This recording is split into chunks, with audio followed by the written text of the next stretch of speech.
physical touch is such an important part of meditating, because people, want, whether they acknowledge it or not, like we all need to have some kind of physical interaction with someone or something during the course of our day. And if you're someone who works by yourself or you're alone for a large part of that, when you check in to meditate, I always feel like, putting your hand on your own heart as a support and to honor yourself just for showing up to sit 3 minutes, 5 minutes, whatever you're doing. Let's learn how our next guest gets up, dress up, and show up on purpose. Enjoy the episode.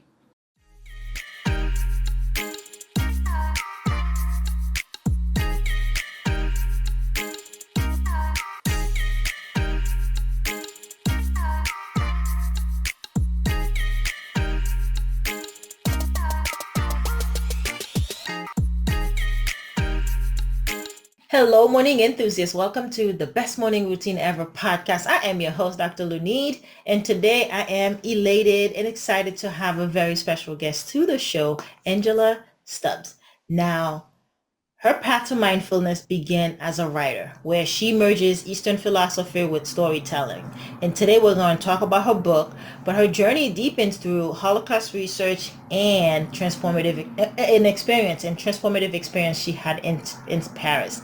After a career shift from entertainment, she dedicated herself to healing trauma, becoming a certified mindfulness teacher, and now head of PR at Winona.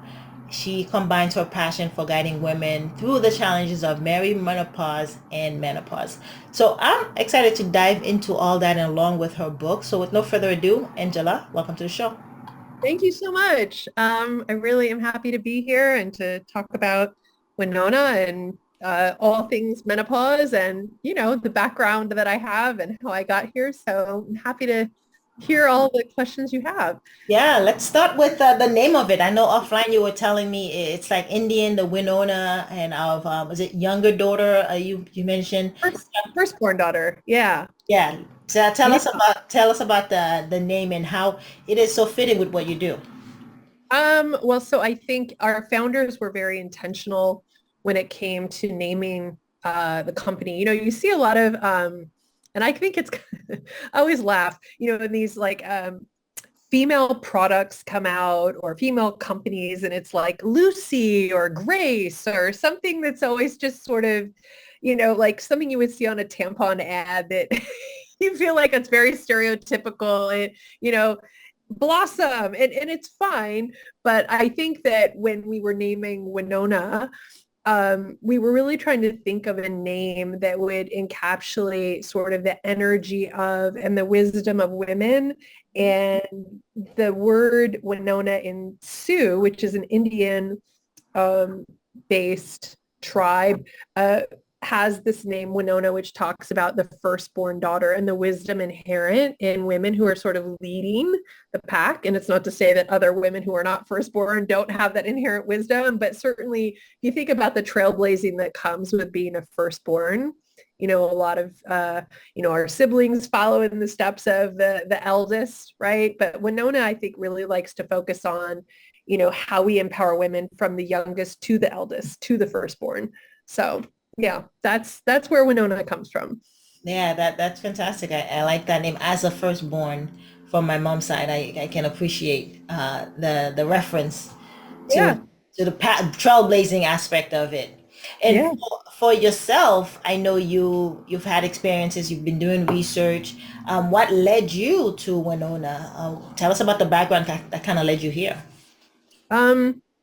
So for many, many years, I'm a very creative person. I've always been a writer. When I was a younger person in my 20s and I was going to school, I wanted to be a filmmaker. I definitely felt like I was going to work in the entertainment industry. I wasn't really sure in what capacity. I just knew that I wanted to be around creative people and I wanted to do things that help people tell their stories. And I sort of found myself trying to figure out what does that look like? How do you find your path? You might have an idea of where you're headed, but entertainment's a large world. There are lots of things you could do in that space. And I ended up working in various capacities in entertainment for a long time. Marketing was one of those spaces. But as much as I enjoyed entertainment, I went to school to get not one, but two masters. I really enjoy education and learning. So I, got my first master's in fiction at a very small Buddhist contemplative university called Naropa. It's in Boulder. It's very small, but it's very art driven. I think the school is comprised of about 30% uh, people who are like dancers, performers, writers, creatives, and then 70% are really there for psychology to become psychologists of varying types. So the school was founded by Jack Kerouac, Allen Ginsberg, and then a Buddhist named Chokham Trungpa Rinpoche. So the school sort of functions in this way of carrying the weight of two different modalities in terms of where people really want to focus their energy. So I did my first master's there in fiction.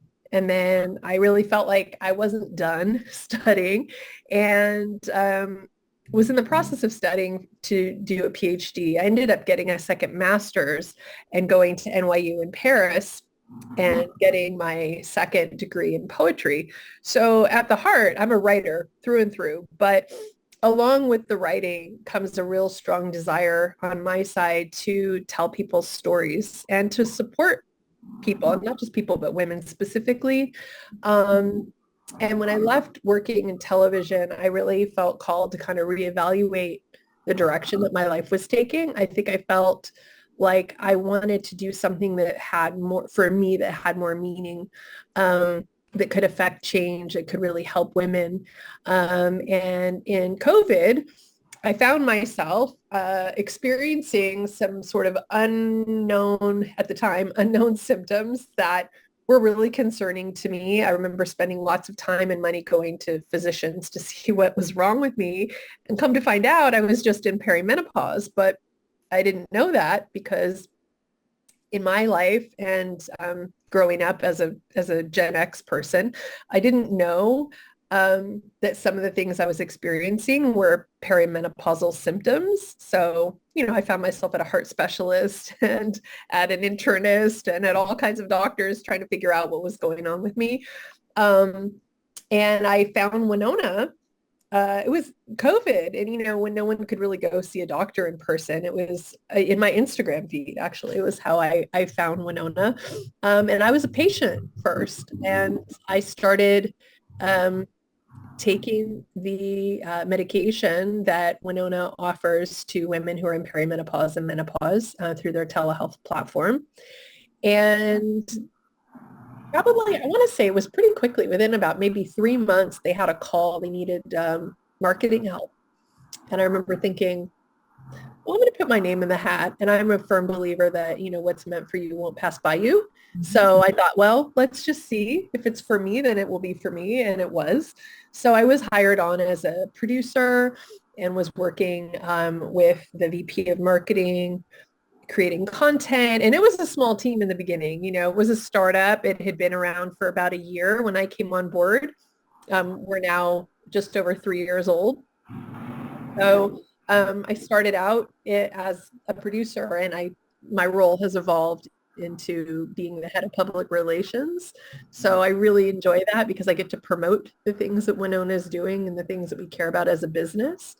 So this is how I've arrived at Winona as a patient and in various incantations of different titles at Winona. So Yeah, because you have buy-in, you have buy-in and know you're convinced that it does work. So supporting others is going to be a lot easier, and yeah, more authentic, I believe, coming from you in your end. What tell us about some of those symptoms that you are having? Because perimenopause is what you were saying. It's about a decade long. it can be. Yeah. Talk about Unfortunately, that. not, I didn't know that either, honestly. Growing up, I had a mom who didn't really talk about being in menopause when she was in it. I mean, everybody, if you have a uterus, if you're born with a uterus, you're going to go through it, right? But no one I knew talked about it. And I sort of only really knew that it happened when you were older, knew it happened if you didn't get a period. And I thought, well, it's just usually like hot flashes and mood swings, right? That And was you got about, time. It's going to come later. So you have time. We're not in the yeah, 50s, 60s. We got time. But we yeah. don't. I really, and that was my, admittedly my limited knowledge about being in what I thought it meant to be in menopause. And I didn't know anything about perimenopause. I mean, I figured there was probably a phase leading up to menopause where things might start to, become more Shift. noticeable or, yeah.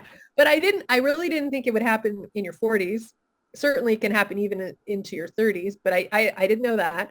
And Wow. I also didn't know, aside from hot flashes and things like that, I didn't know what that would even look like. Like I had zero clue.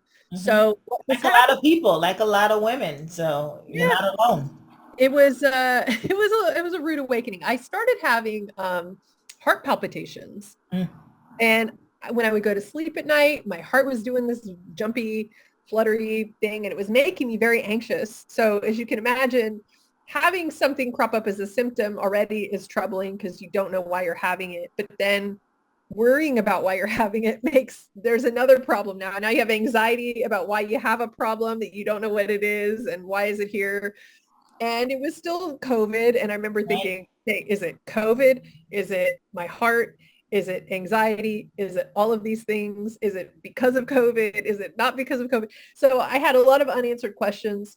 And like a lot of women do, I ignored these things. I was like, it's just anxiety. It's just COVID times and you're anxious. And I just kept kind of pushing it off to the side. And it got to a point where um, I was so anxious about the symptoms. I was starting to have like actual panic attacks. Like I Oh, was wow. I was freaking out. Yeah. To put it bluntly, I was just really I think it was just that I kept backburnering it. And then I was also a little bit, gaslighty. I kept telling myself like, oh no, it's not even really a thing. You're just overreacting. It's fine. You're fine. You're fine. And there was the point where I thought, okay, let's go see a doctor. Um, so I went to my internist and he said, well, you seem fine. Like we did blood work, labs seem fine, did some like normal tests. If you go to your doctor and say, hey, I'm having XYZ things, it's not really related to anything else I'm experiencing. Can we see what's going on? They always, usually want to run some labs and see what's happening. So all my blood tests came back normal. And then you really feel crazy because then you have a doctor going, well, your labs are normal and we don't see anything really wrong with you. And you're like, well, what's Yeah. happening to me? Yeah. Yeah. So then he said, let's refer you to a heart specialist, to a cardiologist. We'll see if they can run some tests for you. I was like, oh, okay. So I go to him, spend some more money, and they're like, yeah, you're okay. There's nothing wrong with you. And you're kind of like, Mm. Yeah. what? Yeah. So then the cycle starts getting a little more complicated because now you're spending money at doctor's offices. Everyone's telling you you're fine. But like the thing is, and this is why I feel so passionately about Winona, is that if women were educated sooner about perimenopause, like what does it even mean to be in perimenopause? Like what are the symptoms you might experience? What can you do about it? Like what should you do if you think this is you? Like what are your options? Do you have any? Like none of that, for me at least, existed. I didn't have that experience. So it's become really important to me to help educate women about how we share information, how we empower women to take better charge of their health, and really to give people the tools to make better choices, right? Because if you don't know, you don't know. Hmm. So yeah. I like the education piece of it. So for some people, someone listening, what are some of the signs to look out for? Mhm. If they're not sure how to pinpoint it or how to diagnose. Well, certainly, there's a lot of wisdom inherent in our bodies if we're willing to listen. So I think slowing down enough in our daily lives, most of us are rushing around a lot. And, if you're like me, you tend to like block out things that might slow you down. So you go like, I have a headache, or, oh, I have XYZ. And you're like, yeah, it's fine. It'll, whatever. So what typically arises in terms of perimenopausal symptoms for a lot of women are, first and foremost, would be like a shift in your menstrual cycle. Hmm. Now that can be like say you're someone who has a normal cycle, they become irregular. Either maybe you're skipping months, or conversely, you're having maybe 2 periods a month, or maybe you're bleeding the entire month except for like 6 or 7 days. So just irregularity in the cycle, or maybe you have like 2 periods a month and then you skip 3 or 4 months and then you get one back and you have a normal 1 or 2 months and then again. So the irregularity piece is pretty key. Also change in the actual flow of your cycle. So if you're someone who's always really light and you suddenly are, having a crime scene, maybe then you go like, oh, okay, like paying attention to that piece. Anxiety, panic, heart palpitations are all perimenopausal things. Now they can be those symptoms by themselves can be related to things outside of perimenopause, which obviously makes it tricky to know, am I Yeah. an anxious person? Am I just having something that really is anxiety, or am I having this out of the blue? And it's something to consider, right? It doesn't necessarily mean because you're having a heart palpitation you're in perimenopause, but when you start, like, look at the age range, like, are you of a perimenopausal age? The range typically for someone entering into perimenopause is mid 40s, Okay. typically. Now, women can be in perimenopause at an earlier age for other medical reasons, like just depending on your medical history.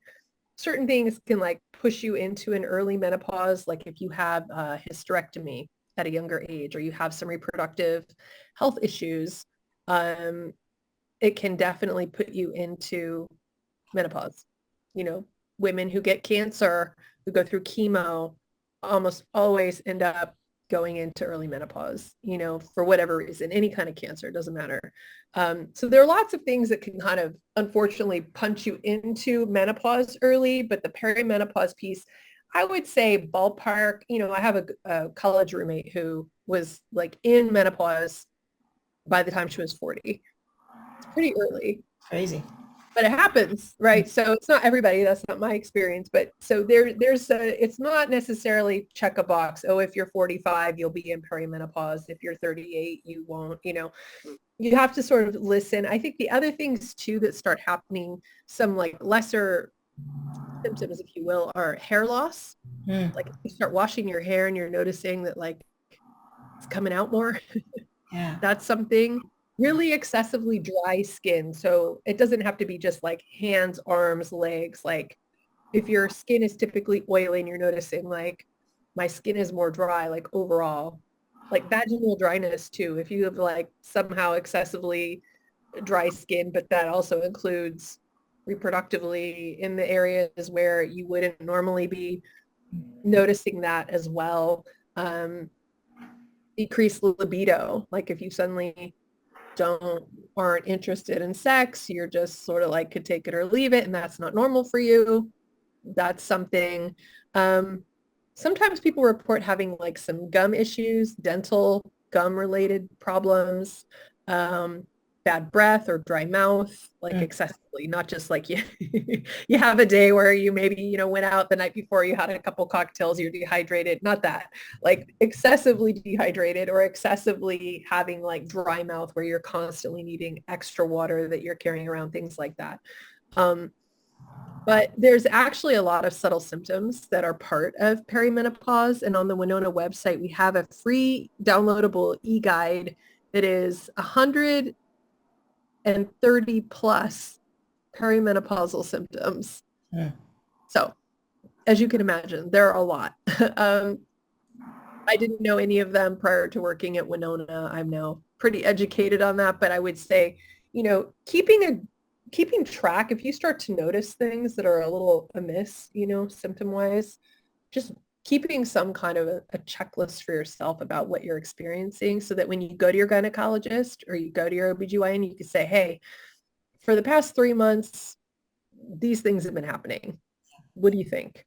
Yeah. And you would know yourself best, right? You would know your body to know, okay, this is not normal, just like you did. You were like, no, this is different. I've lived in this body for 35 years and this is new. This is brand new. And kind of Yeah, being innate and being intentional about listening for sure. to your body can be a good guiding post. That's right. Yep. And I know for you, your meditation is big for you as well. So let's talk about how you kind of utilize that to help to support women to, do the same so they can tune in. Right. I think one of the really common pieces for women in general is that, we're busy, we don't slow down.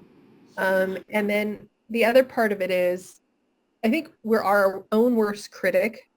Women in general tend to, be highly critical of ourselves. Like, so if we aren't able to do the things we normally do on a daily basis, I know I get very judgmental. Like if I'm having a tough time. And I think that that's compounded when you're experiencing perimenopausal symptoms or menopausal symptoms. If you aren't able to, maybe you're not resting, like insomnia is a big thing that women experience in perimenopause and menopause. So everybody knows, like if you aren't sleeping well, it affects the quality of your day and your night. And so what I notice for myself and I hear from other people is that inner critic comes out, which is like, oh, well, if you had slept more, then this wouldn't be an issue. Or if you had done X, Y, Z, or if you weren't feeling this way, then. So it's all the if then statements that kind of come into play. So I find that one of the real key pieces for women when it comes to meditation is really developing not just a practice for when you're experiencing symptoms that are unwanted, but really focusing in on the self-compassion piece with meditation. So, and it's so hard because we offer it freely, our compassion to others who are, if you have a friend who's struggling, we're always the first to be like, oh, how can I help? Or what do but when it comes to yourself, it's a little harder to extend that same kind of love and kindness to yourself. So I always like to really work with loving kindness practice and self-compassion practice for when I meditate and when I meditate with others. And that usually just begins with taking inventory, like actually asking yourself when you sit down to meditate, like, how do I feel in my body right now, today, in this moment? Like, what are the things that come up? And, when a lot of people first begin a meditation practice, one of the things we encourage people to embrace is it's just a tool that you can utilize when you meditate, which is naming. Like you're not naming it aloud, but so when you sit down to meditate and you take that internal inventory and you say, like, how am I feeling my body right now? So whatever arises, like, hey, I'm hungry. Just name it, like, okay, hunger is here, stress is here, anxiety is here, fatigue is here, whatever it is.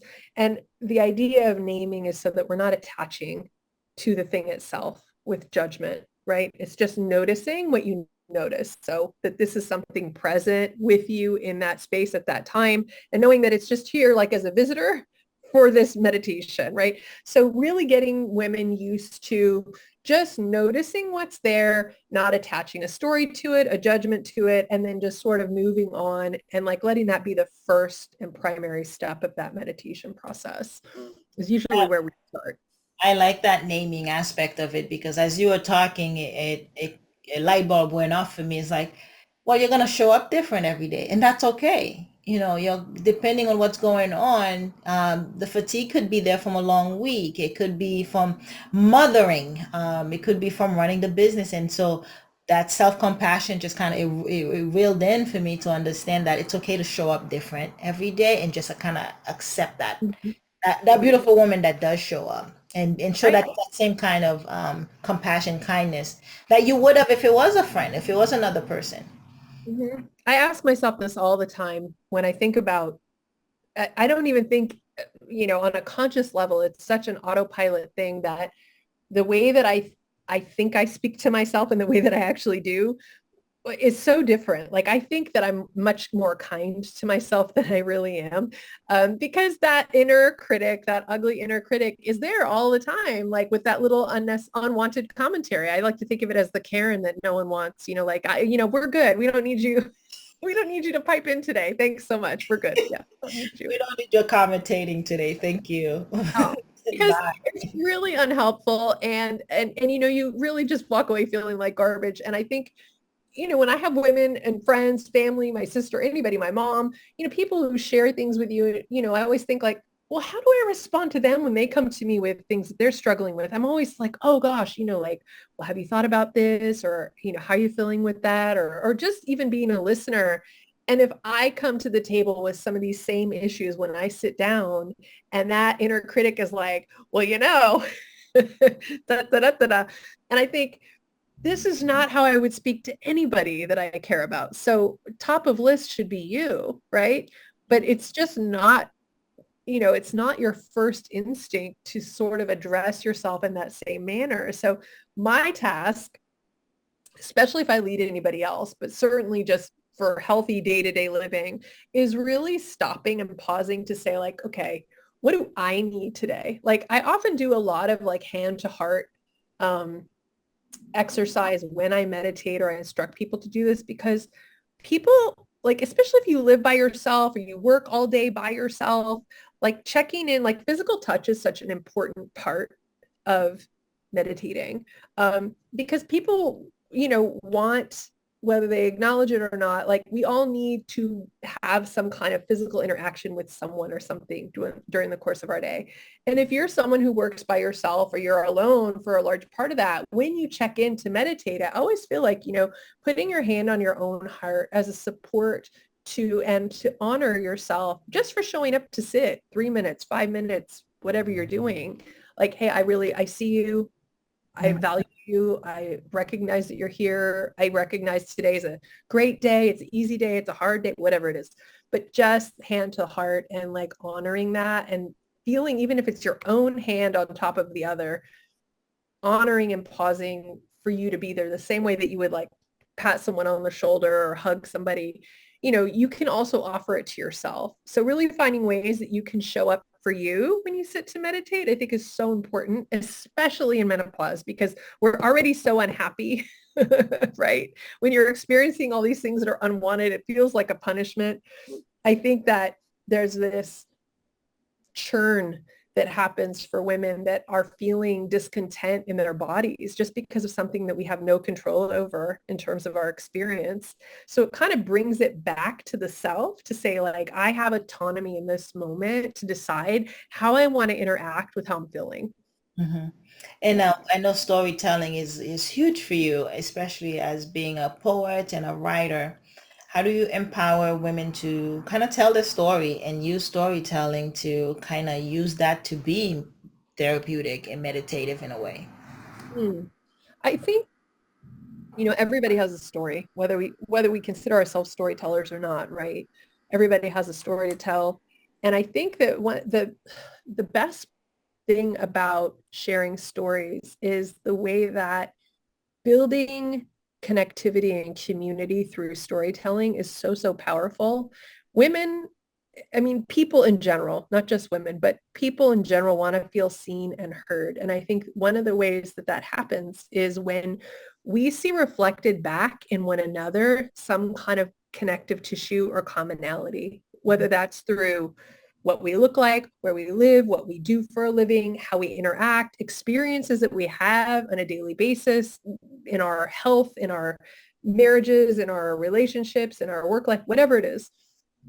We all want someone you want to go like, oh, I know what that's like. I know that. I feel that. I see that. I've had that.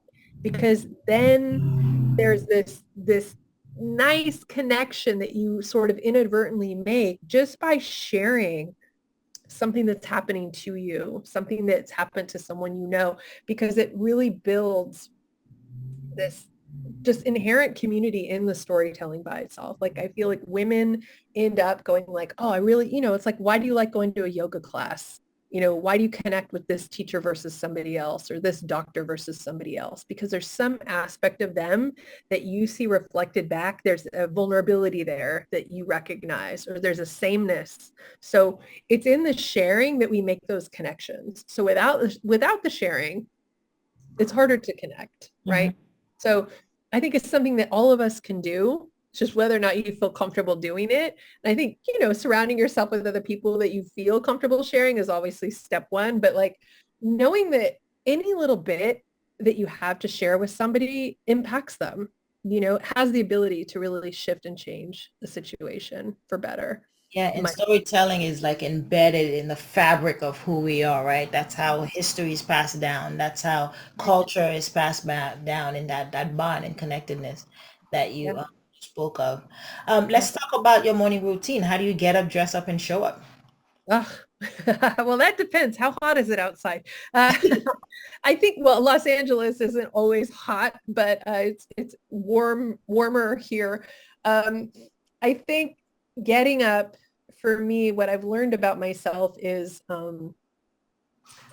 I have to create structure in my morning. It really dictates the way my morning goes. Um, if I'm late or if I ignore alarms and I just get up whenever I get up, there's an inherent sense of panic. Yeah. And I end up skipping a lot of things that I need in my morning to feel really grounded. So the advice is, go to bed early, get up at a normal time. That's helpful. But waking up before I get out of bed, literally before I do anything, meditate. Yeah. Even if it's 5 minutes before my feet hit the ground, because I tell myself in the morning when I get up, I typically like to meditate in my living room, not in my bed. But what I've discovered about myself is literally just going into my living room, I'm distracted immediately. My pets, coffee, the people outside, the gardener, doesn't matter. I'll be like, oh, I'm just going to do this thing real fast. I'm just going to make this coffee. I'm just going to da, da, da. Pretty soon, 40 minutes have gone by. My phone is pinging. I'm already working.